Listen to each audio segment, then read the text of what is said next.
private worship. Christianity and Christians also find a lot of strength and power in private spirituality, in secret worship. Ang atin pong pag-aaral ngayon, pinamagat nating Secrets that Jesus Loves. Heavenly Father, we pray that you may be our speaker today. Lord, ano man po ang maaring hadlang na inilagay ng kaaway upang kami mapagpala nyo sa pangalan ng Panginoong Hesus ay aming ibinubuwag, aming nilalampasan through our faith in your Son, Jesus. Whatever malicious plans the evil one had made against his assembly, we destroy and frustrate by the power of the Lord Jesus. And we put ourselves under your protection, O Heavenly Father. Your name is the banner that rings, that is in our heart, O Lord. This is the banner that flies from our hearts. Your name, no other name but the name of Jesus, O Lord. At ang aming kahilingan, Panginoon, kayo po maghari sa dakong ito.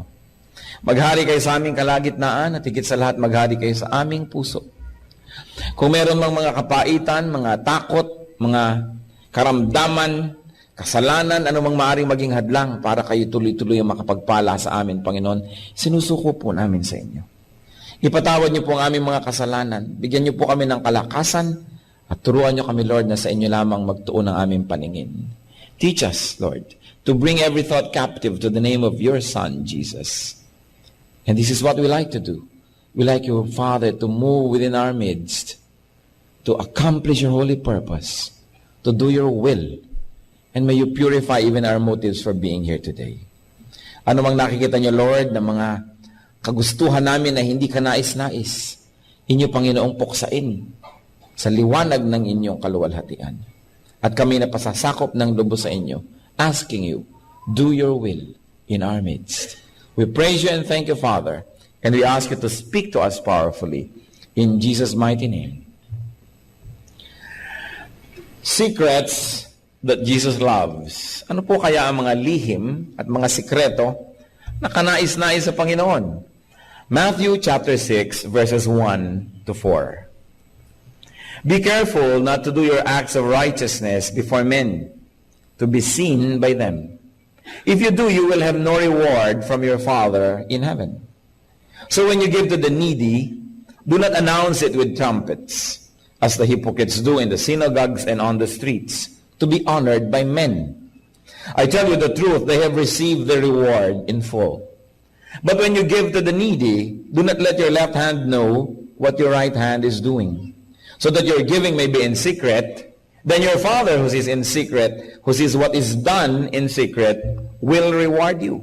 And may the Lord continue to bless us by giving us the key to understand His words. So we're going to talk about secrets that Jesus loves, and one of that is secret giving. Giving to the needy, very especially. So ano po yung tinuturo sa atin? Give to the needy without publicity.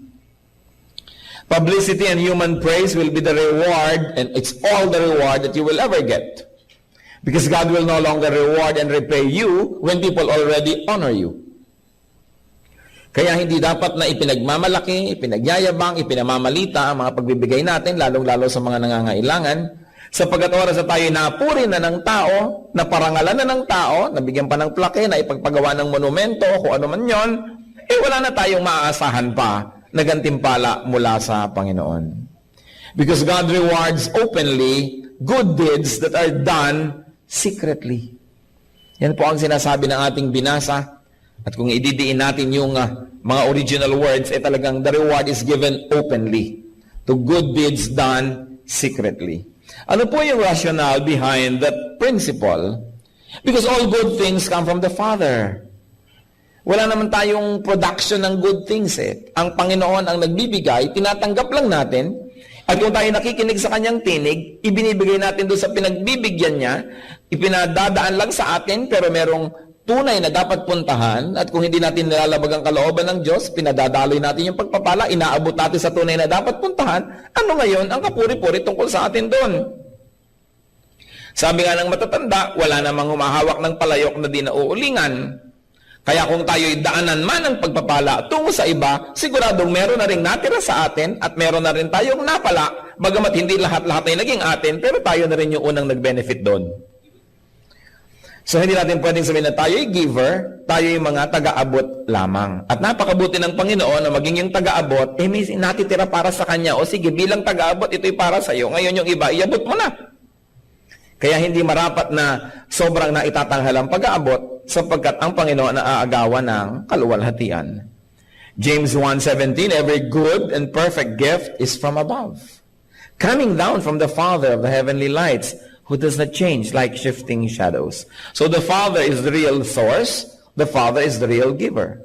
Therefore, the so-called charitable people are just vessels, channels of blessings. Salamat at dinidinig nila ang tinig ng Panginoon, sinusunod nila yung bilin, pero ang tunay na dapat na itanghal ay yung pinanggalingan ng pagpapalang yon. When people unjustly receive the praise that should be given to God, then God is not honored. And when people keep themselves out of sight, when people get out of the way, God is honored. When recipients do not and cannot identify the channel of blessing, they inevitably look up to the source, who is none other than God. Kung biglang pagbukas nyo ng inyong pinto sa isang umaga, ay may pagpapalang nando na, hindi nyo alam kung sinong nagbigay, hindi nyo alam kung sinong pasasalamatan, natural, wala na kayong ibang pagpipilian pa, at napapasalamatan tuloy natin na itataas ang pangalan ng Diyos. Kung minsan, sobra tayong nagiging beholden to the human instruments, that God is taken out of the equation. Ano pa yung mga instances na muntik nang maagawan ang Panginoon ng kaluwalhatian pero mabuti na lamang at may nagtutuwid doon sa mga muntik ng mga magkamali? Halimbawa sa Revelations 22 verses 8 to 9, ito pong si John ay pinakitaan ng anghel ng mangyayari sa future, at anong ginawa ng John na ito doon sa anghel na nagpakita sa kanya? I, John, am the one who heard and saw these things. And when I heard and seen them, I fell down to worship at the feet of the angel who had been showing them to me. But he said to me, do not do it. I am a fellow servant with you and with your brothers the prophets and all who keep the words of this book. Worship God. Tama nga naman. Matapos maging usher yung anghel, ipinakita kay John yung mangyayari sa future. Ang ginawa ni John, pagkat he was in the presence of a heavenly being, ay nagpatira pa siya sa pana ng anghel para sambahin ng anghel. Sabi ng anghel, maghunos dili ka, tumayo-tayo ka dyan, tigilan mo yan, huwag mong ituloy. Sapagkat ako'y tulad mo lang, tulad din ng mga propeta, at tulad ng sino mang susunod sa mga nakasulat dito sa aklat na ito, na salita ng Panginoon. Ang gawin mo, sambahin mo ang Diyos lamang. Hindi tinanggap ng anghel yung papuri, hindi niya tinanggap yung pagsamba. At nakita niyo po na pati si John, na ngayon marami na rin sigurong nagdadasal kay John. No? Si John na ngayon ang patron. Siya na ngayon ang dinadasalan. Samantalang once upon a time, nagdadasal din siya doon sa anghel at itinuwid siya ng anghel. Sabi niya, ikaw, ako, ang mga propeta, at sino man na susunod sa salita ng Diyos ay pareho lang tayong lingkod ng Diyos. Walang dapat itataas kundi Diyos lamang.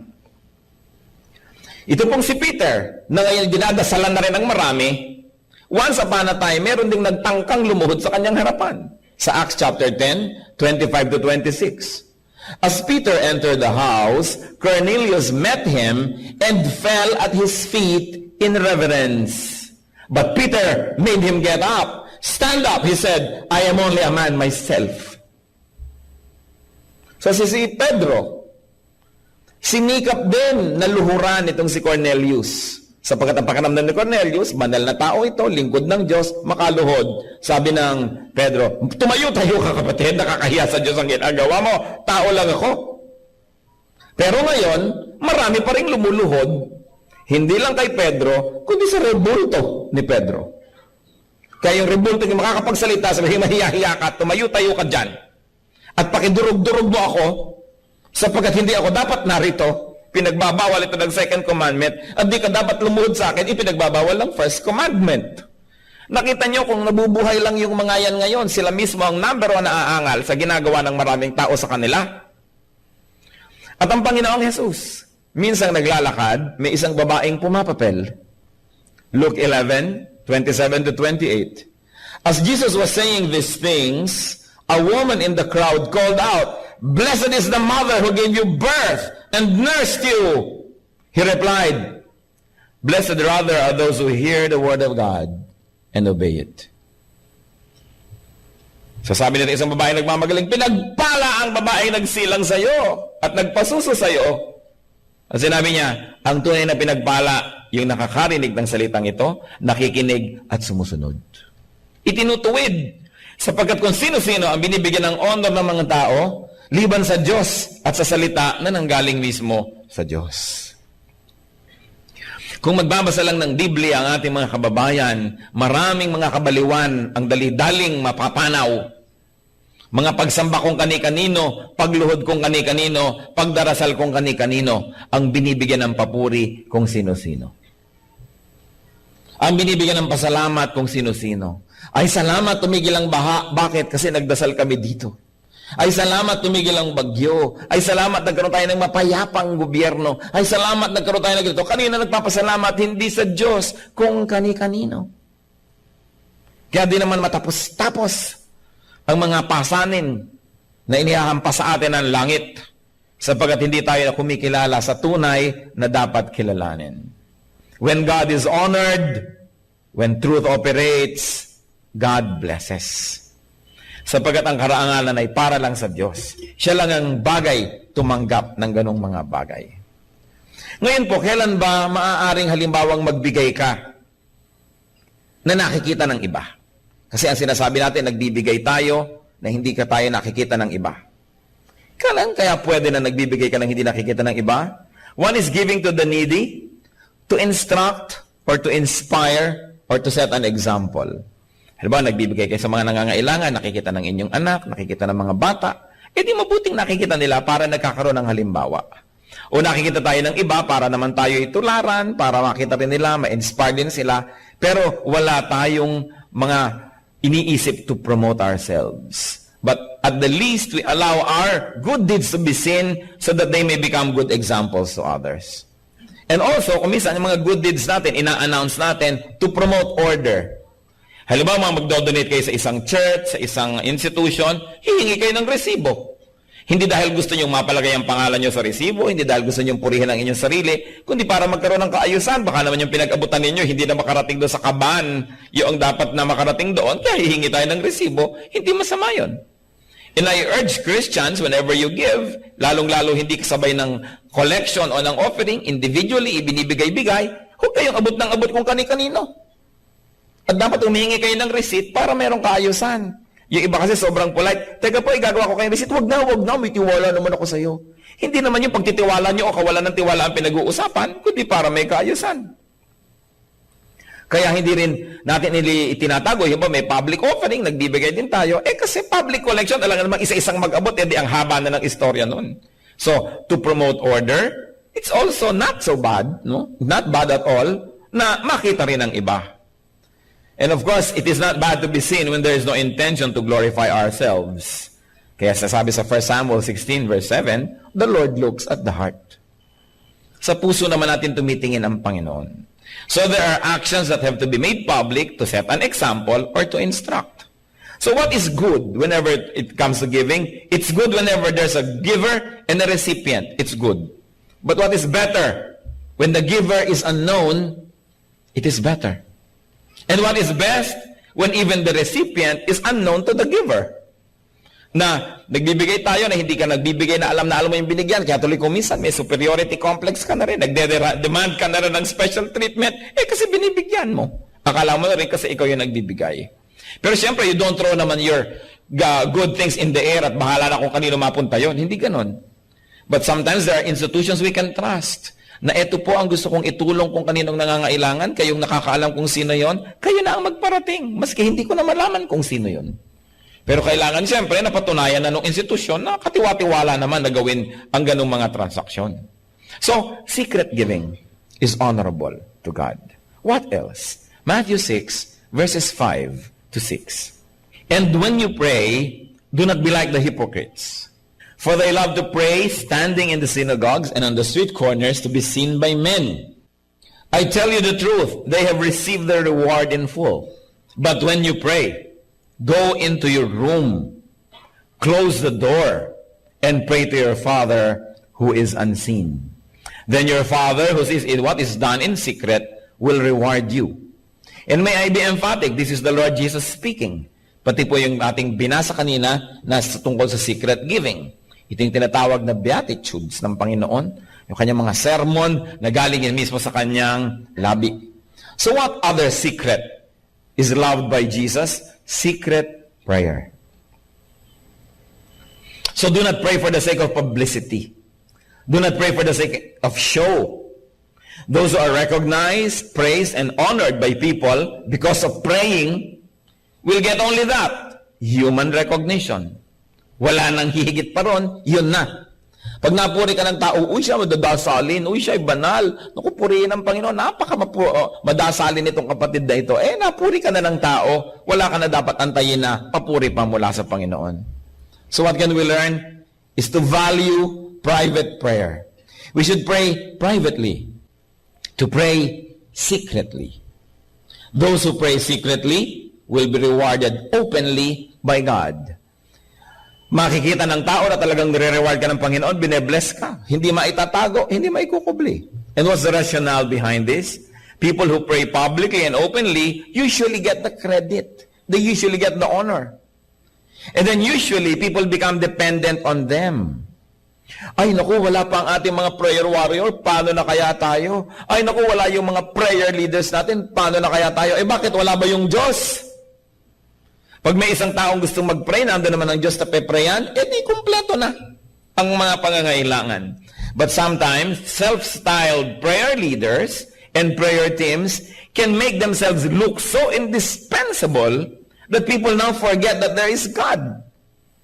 That they feel that the whole activity is incomplete without these people leading a prayer.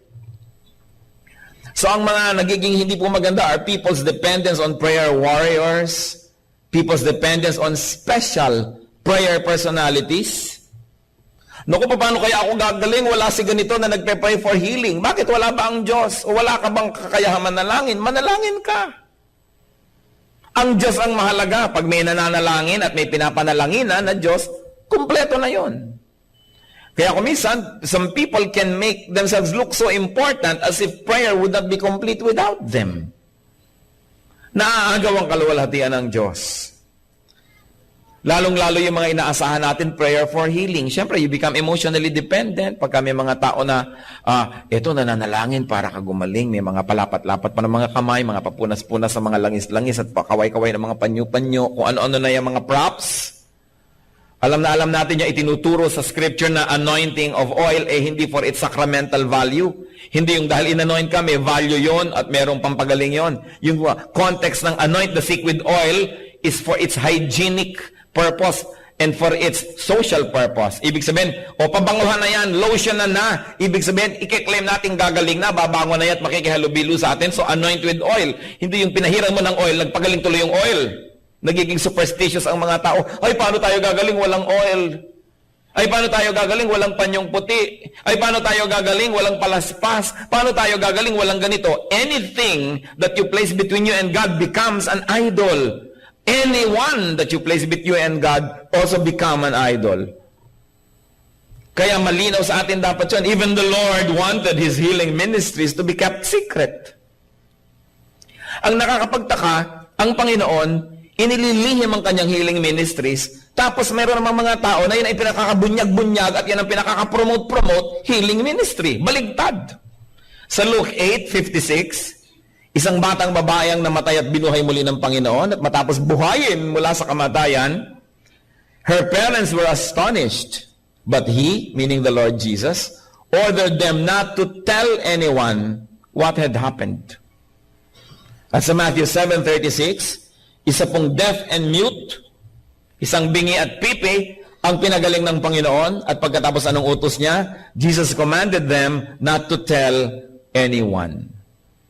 Ayaw ng Panginoon na ang mga tao pagkaguluhan siya dahil lang sa healing ng katawan. Gusto niya ang mga tao ay lumapit para isuko ang mga kasalanan, ihingi ng tawad at magkaroon ng bagong buhay. At manaka-naka ang Panginoon ay nahahabag naman sa mga tao, pinapagaling na rin sila sa kanilang mga karamdaman, subalit hindi siya dumating sa lupa para magpagaling ng mga physical illnesses. Dumating siya para magturo tungkol sa kasalanan at ang mga tao ay gumaling sa kanilang spiritual illnesses. At bonus na lang kung yung physical illness ay mapasama sa pinagaling. Pero siyempre, kung tayo ay may nararamdaman, kung ang mga mahal natin sa buhay ay may nararamdaman, ay kuminsan ay pinadidimlan na rin tayo ng pag-iisip. Sometimes our reason is also clouded by very immediate needs, especially to alleviate pain, to the point that we give so much importance to physical healing when it is not the reason why Christ came to the world. So I came to call the sinners to repentance.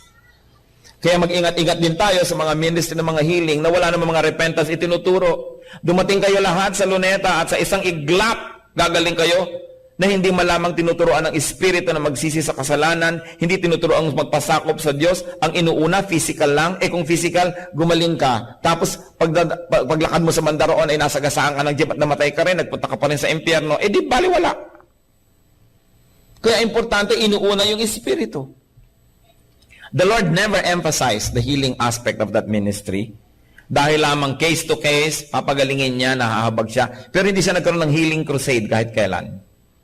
Alas 3 ng hapon, sa darating na linggo, magkita-kita tayo sa Gethsemane at may healing crusade. Walang ganun. Bagamat healing is available to people in faith, pero hindi yun ang number one. Ipinalilihim nga ng Panginoon. So beware of persons who publicize too much the aspect of prayer and especially prayer for healing. That they place themselves nearly indispensable in the economy of God. Meron pang mga akala mo mga prayer franchise holders. Nangyayari kahit sa ating bansa.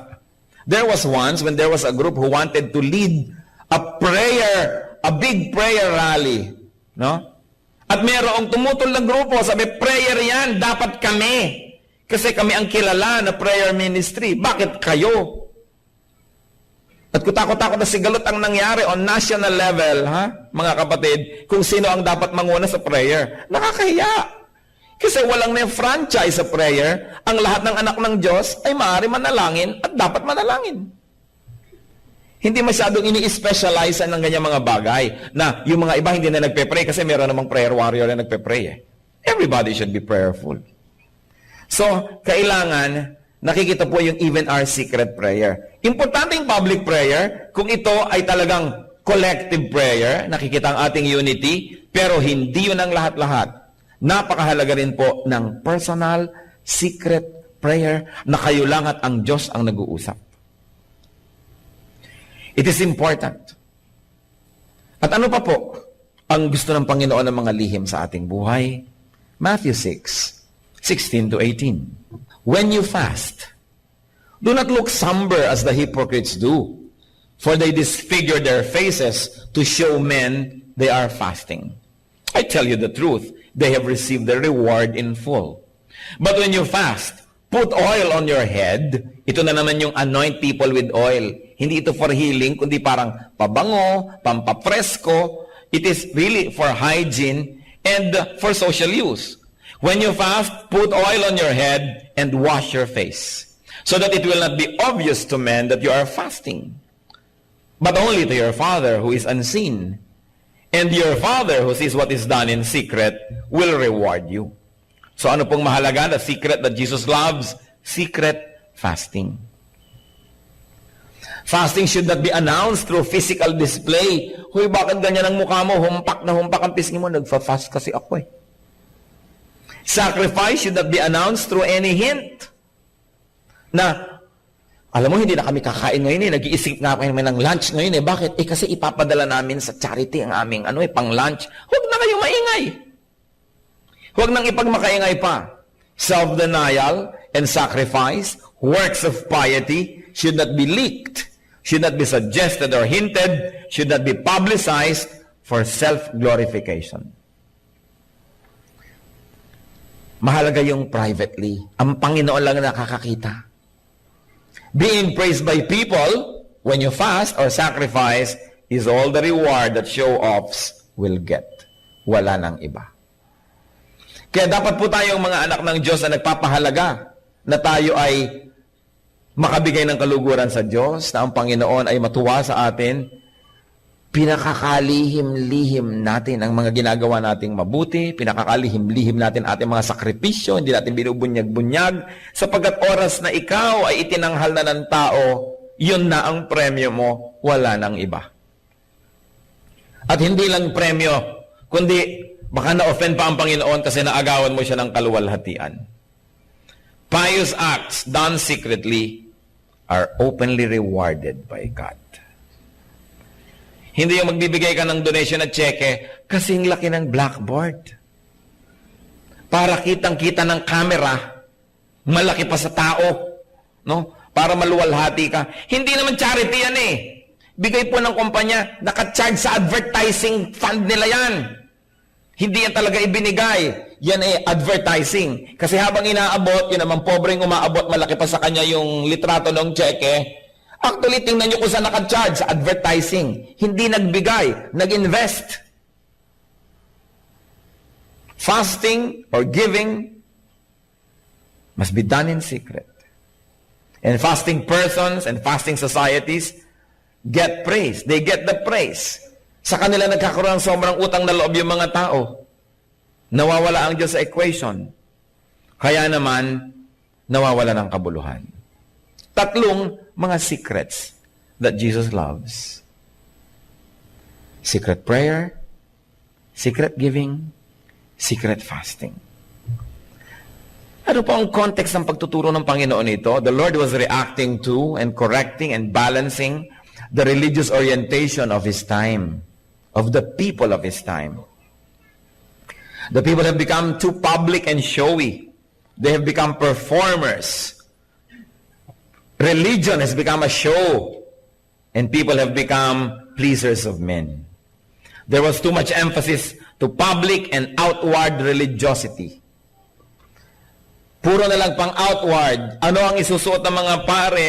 Ilang buhol ang mga borlas ng kanilang mga suot? Gaano kahaba ba ang kanilang mga balbas-balbas at kung ano-ano? Ano ba ang kulay dapat ng ganito? Puro na lang pang labas ang naging mahalaga.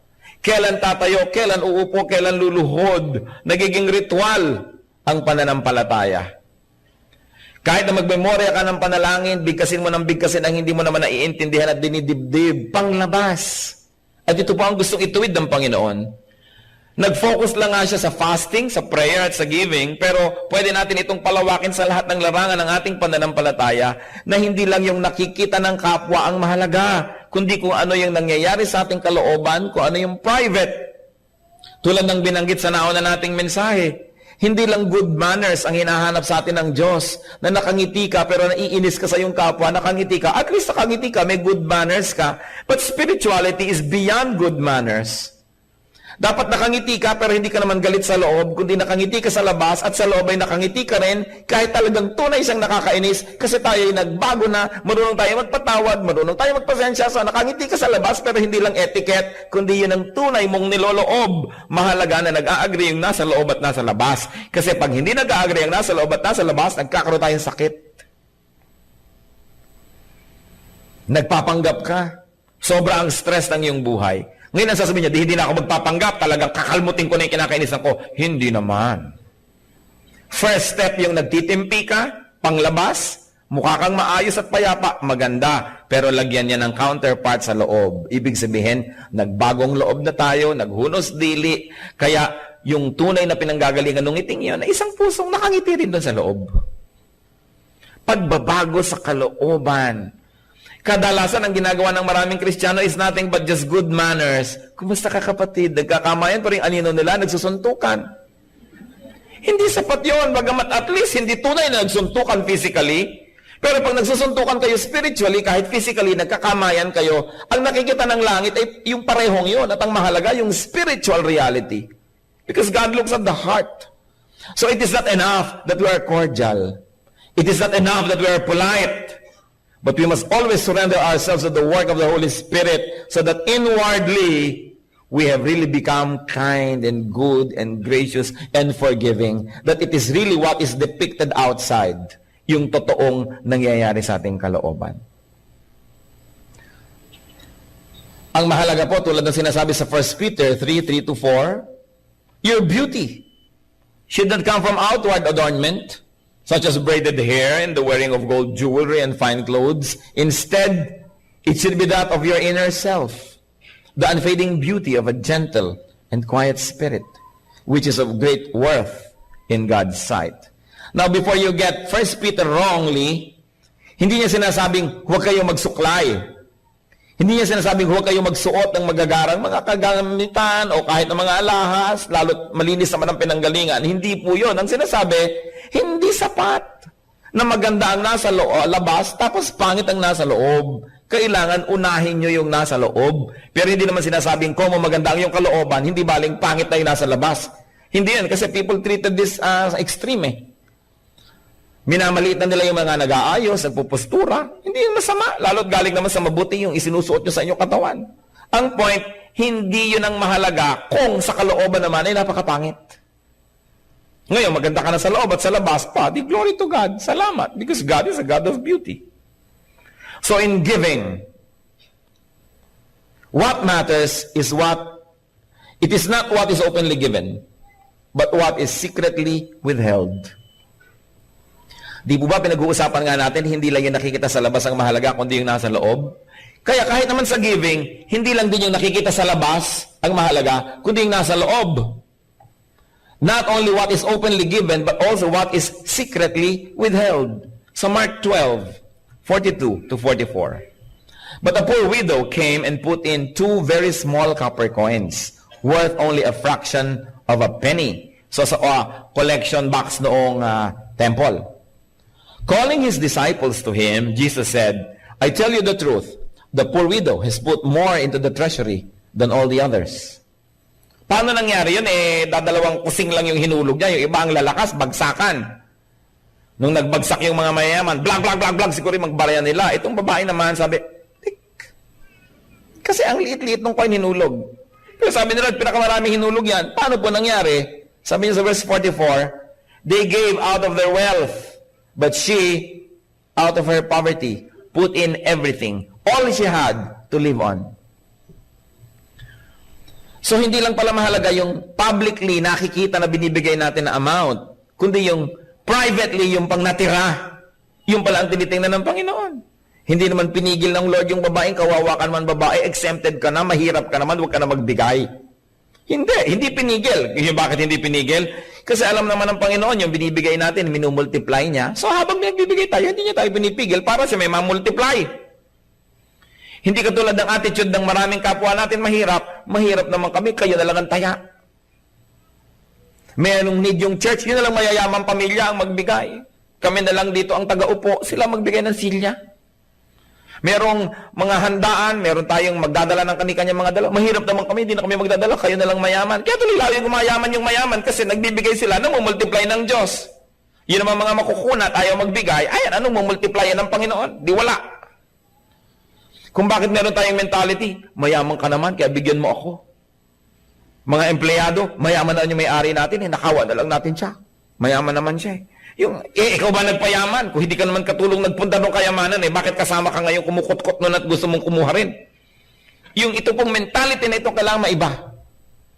Na hindi ko mo mahirap ako, pananagutan ako ng lahat. Minsan makikita mo sa TV, yung mga nagtirahan sa mga gilid ng ilog na hindi naman pinapatira doon, nagtirahan doon, nung may baha, ililikas tuloy ng gobyerno, ililikas ng libre, isasara mga eskwelahan natin para itira sila ng libre, papakainin ng libre, nagagalit pa sa TV, ang tagal-tagal, wala pa yung relief sa amin. Nagbabayad ba kayo ng buwis? Ang lakas ng loob yung humingi ng relief goods. Di ba? Yung mentality ng ating maraming kababayan, mahirap ako, meron ka, therefore sasandal ako sa'yo. Hindi ako mag-iipon, pag namatay ako, itutumba ko sa yung bangkay ko, problema mong bumili ng ataol para sa akin. Di ba? Hindi ko isipin na magkakasakit ako. Pag nagkasakit ako, bigyan mo ako, meron ka kasi. This kind of mentality must be corrected. We should deserve before we desire. Kaya nakita niyo po yung babae, kahit mahirap siya at inilagyan niya yung kalahat-lahat, hindi siya pinigil ni Lord kasi alam niya wala namang lugi sa nagbibigay sa Panginoon. Yung mauutak pa nga dyan ng lalo nang nagkakandagipit-gipit. Kasi pati man naman Panginoon, uutakan pa. So, Yung babae nagbigay, nakita ng lahat yon. Yung mga maraming pera, nagbigay din, nakita ng lahat. Pero ano niya kita ng Panginoon? Yung natira, matapos nagbigay yung lahat. Sabi niya, yung mga maraming hinulog, higit lalong marami pa sa bahay yan. I'm not impressed. Konti lang hinulog yan. Ang dami po, konti compared sa natira. Itong babaeng ko, ang daming hinulog. Ang liit nga po ang dami kasi wala nang natira. So nakita niyo, tinitingnan ng Panginoon, yung private, yung secret, yung nakalihim sa mata ng mga tao. Christ was emphasizing the importance of inner, quiet, and personal spirituality.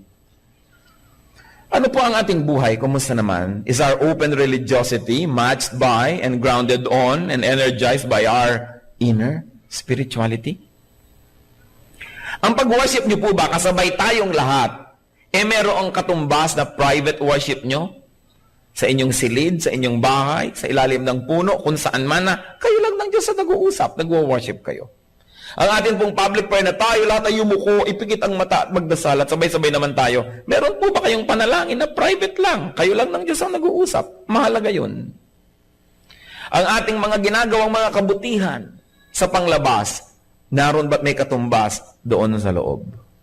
These are the secrets that Jesus loves. Giving, praying, fasting, or sacrificing. God looks at the heart. God looks at what's inside. And God looks at what is secret. So let us use our energy not in hiding what we are, but in becoming what we should be.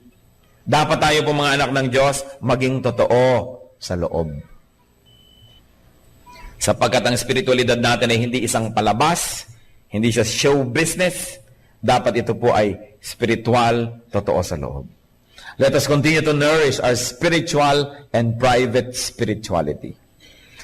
Mahalaga na nagtitipon-tipon tayo, nagkikita-kita, maraming group activities. Kasing halaga rin po nun, private spirituality, private prayer, private devotion, private reading of God's Word, private worship. Kaya napaka-importante sa ating paglagong espiritual. Ama naming Diyos, tunay nga you are God of balance. Hindi lang panglabas ang mahalaga sa inyo, kundi yung pangloob din. Higit pang ang mahalaga. Pakisuri niyo po kami, Panginoon, kung tunay nga magkatugma ang panglabas naming buhay at pangloob. Sa pakikitungo namin sa kapwa, yung bang nakikitang ngiti sa aming labi, ay may katumbas ng ngiti sa loob ng aming puso. Yung bang aming mga pagsamba sa iyo, pag marami kaming kasabay, ganun nga kaming sumamba sa iyo kung tayo'y napag-iisa lang, Panginoon. Ipakita mo po sa amin, Panginoon, that deep spirituality is private. It's between you and us, privately, secretly. Ano po bang mga lihim na buhay ng mga kapatirang nakaharap sa inyo ngayon? Anong mga kabutihan at mga kabanalan ang nakikita sa labas, Panginoon, subalit ano namang mga karumihan ang nasa loob na tanging kayo ang nakakakita? Siyasatin niyo po kami. Inihahayag namin sa iyo ang aming puso. Napahihi po kami, Panginoon, humihingi ng kagalingan. At sa sino mang mga kasama namin ngayon na may mga lihim na buhay, mga lihim na bahagi ng buhay, nawa, Panginoon, ang mga lihim na ito, tapunan mo ng iyong liwanag, sunugin mo ng apoy ng iyong kapangyarihan, mga lihim na masasama at di tama, mga lihim na nakahihiya, mga lihim, Panginoong, iniingat-ingatan. Lampas-lampas ang tingin mo sa amin, Panginoon. Wala kaming maitago sa iyo, ni ang aming iisipin pa lang ay alam nyo na. Doon kayo mag-minister sa amin, Panginoon. Makita mo na wag doon kami lubos na napapasakop sa inyo, doon sa private life, sa private thoughts, sa aming private moments. Nais namin kayong sambahin, kasama man o hindi ang mga kapatiran. Nais naming maging matuwid, may nakatingin mang kapwa-tao o wala. Sapagkat unang-una, nais naming maging matuwid sa inyong paningin. Wala kaming bundok na maaring akyatin, walang mga libis kaming maaring puntahan, walang mga malalalim na dagat na maaring kaming sisirin na wala kayo doon. Kaya wala rin kaming mapupunta at makapaggagawa ng kasalanan di ninyo alam. Panginoon, nawa, kumilos ang Espiritu nyo sa aming buhay. Ipakita nyo sa amin ang kalagayan ng aming private worship, ng aming private spirituality. Yung kayo lang ang nakakakita. At nawa, doon pa lang, maging kalugod-lugod sa inyo. Ipatawad mo, Panginoon, sa amin ang mga bahagi ng aming pamumuhay na di ka nais-nais, bagamat lihim. Hindi bagay sa iyong mga anak kami mga iniingatang mga madidilim na lihim, sapagkat kami mga anak ng kaliwanagan. And if we walk in the light, as you are in the light, we have fellowship with you and with the brethren. Ituro mo sa amin, Panginoon, ang kahalagahan nung totoo, noong panloob, noong pangsarilinan lamang natin. Mga kapatid, patuloy tayong manalangin sa Panginoon. Humingi tayo ng pagkilos niya. Kung meron sa ating mga nagtitigas-tigasan ng puso, may mga lihim na compartment ang buhay natin, mga lihim na mga relasyon, lihim na mga gawain, lihim na mga hangarin, hindi ka nais-nais sa Diyos, isuko lahat ito. Hindi naghahabol ang Diyos ng panglabas na relihiyon. Ang hinahanap niya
dreams paint the city side by side. Got my boombox thumping, hairspray in the air. Tonight's the night, baby, anything can happen, I swear.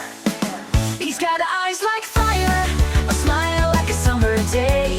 And when he looks at me that way, my heart just starts to sway. He's across the room, but I know what he's thinking. Underneath this disco ball, our hearts are gonna be linking. When he's sitting nice, hearts beating like a drum. Got that magic feeling, something beautiful's begun. He's holding out his hand under the neon glow. Tonight we're gonna rewrite the stars, baby, don't you know? We're cruising down Lakeshore Drive, radio blasting our song. He's holding my hand tight, knows how to treat a girl right all night long. We're young, we're wild, got the whole world at our feet. This feeling's electric, baby, can't you feel the heat? He leans in close, whispers secrets in my ear. The city fades away, all I hear is him right here. Fireworks in my soul, this moment's meant to be. Underneath the Chicago moon, he's everything to me.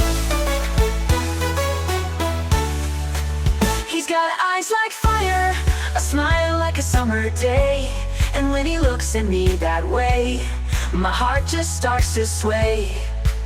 He's across the room, but I know what he's thinking. Underneath this disco ball, our hearts are gonna be linking. When he's sitting nice, hearts beating like a drum. Got that magic feeling, something beautiful's begun. He's holding out his hand under the neon glow. Tonight we're gonna rewrite the stars, baby, don't you know?